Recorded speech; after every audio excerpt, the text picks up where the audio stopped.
Hello అండి. అలసంద బేడలతో గారెల తయారీ విధానం. ముందుగా అలసందలు నీట్గా 2 టైమ్స్ కడిగి నానబెట్టాలి.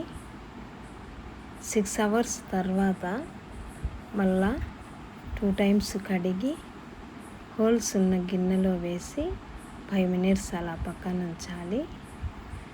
తర్వాత జార్లో వేసి అల్లం ముక్కలు, పచ్చిమిరపకాయలు వేసి మెత్తగా మిక్సీ పట్టాలి. వాటర్ ఏమి అవసరం లేదు, అలానే మిక్సీ పట్టాలి.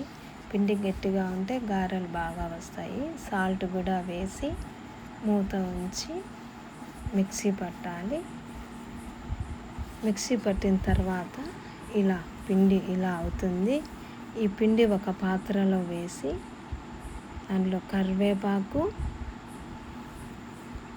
కరివేపాకు వేసి సాల్ట్ చూసి తగినంత వేసుకోండి. తర్వాత ఇంకా ఎర్రగడ్డ కూడా సన్నగా కట్ చేసి వేసుకోండి. బాగా కలిపి కడాయి పెట్టి ఆయిల్ బాగా కాగిన తర్వాత దాంట్లో గారెల్లాగా వేయాలి. వేసిన తర్వాత బాగా వాటిని కాల్చి ఇలా కాల్చి తీసుకోవాలి. ఓకే అండి, సబ్స్క్రైబ్ చేయండి.